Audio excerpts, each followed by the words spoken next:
नमस्कार दोस्तों, मेरे नए ई कंटेंट में आप सभी का स्वागत है।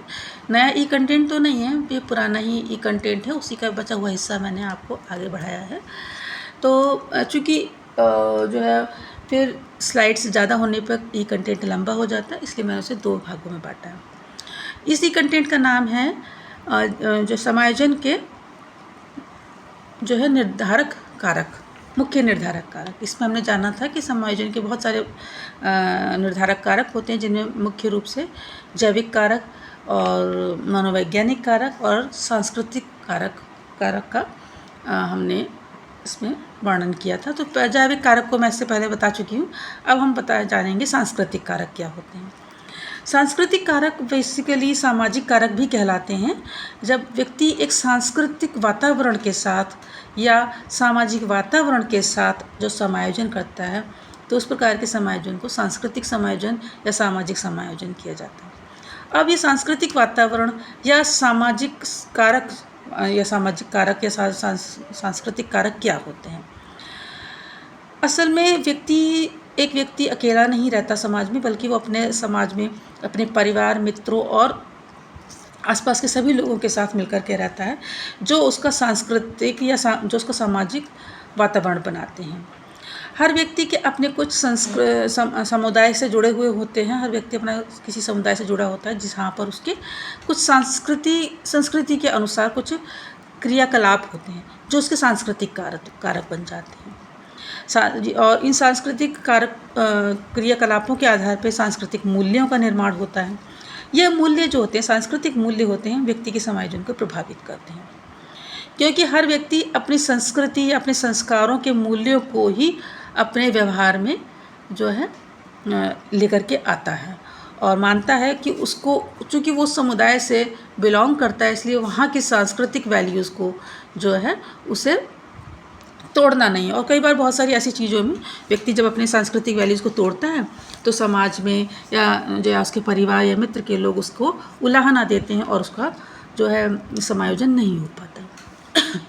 तो व्यक्ति ऐसी स्थिति में क्या करता है, अपने सांस्कृतिक मूल्यों को भी साथ लेके चलता है और जो सांस्कृतिक मूल्य होते हैं उन्हीं के अनुसार कार्य करता है और बहुत सारी चीज़ों को पीछे छोड़ देता है, जिसके बाद में उसे आत्मग्लानि भी होती है।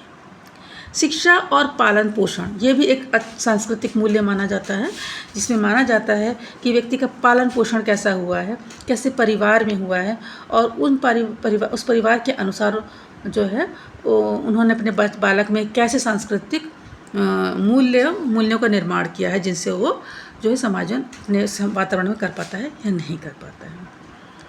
तीसरा कारण है मनोवैज्ञानिक कारण। मनोवैज्ञानिक कारण मानसिक स्वास्थ्य से संबंधित होता है, जिसमें आत्मविश्वास आ जाता है। एक अच्छा आत्मविश्वासी व्यक्ति का अपने वातावरण के साथ अच्छा समायोजन होता है, जबकि जिसमें व्यक्ति में आत्मविश्वास कम होता है, अक्सर वो अपने वातावरण से कट के रहना पसंद करता है। व्यक्ति के अंदर तनाव और चिंता यदि घर कर जाती है, तो उसका मानसिक स्वास्थ्य गड़बड़ हो जाता है और वह व्यक्ति अपने क्रोध, तनाव और चिंता के कारण अपने वातावरण के साथ समायोजन नहीं कर पाता। अतः तनाव और चिंता भी एक मनोवैज्ञानिक कारण ही है, जिनसे व्यक्ति के समायोजन के प्रक्रिया पर प्रभाव पड़ता है। व्यक्तिगतता, ये व्यक्तिगतता जो होता है वो समायोजन को बहुत अच्छे से प्रभावित करती है, क्योंकि हमारी व्यक्तिगतता हमारे जीवन की चुनौतियों का सामना करने में जो है मदद करती है या नहीं करती है, इसका प्रभाव भी पड़ता है। ठीक है, यानी कि जैसे कभी कभी हम बहुत प्राइवेट रहना शुरू कर देते हैं और उस प्राइवेसी में हम अपने कंफर्ट जोन में चले जाते हैं और उस कंफर्ट जोन से बाहर निकलना नहीं चाहते, चुनौतियों का सामना नहीं करना चाहते, संघर्ष नहीं करना चाहते, और फिर क्या होता है, ना तो हमें सफलता मिलती है और ना समाज में कोई पहचान मिलती है। और फिर उसके फलस्वरूप क्या होता है, हम समाज से कटना शुरू कर देते हैं, लोगों से मिलना बंद कर देते हैं, लोगों के सामने जाना बंद कर देते हैं, उनसे बात करना बंद कर देते हैं, क्योंकि हमें लगता है कि हम एक नाकारा और असफल व्यक्ति हैं और हमें क्या ही कोई पसंद करेगा, हम किसी का सामना नहीं करना चाहते।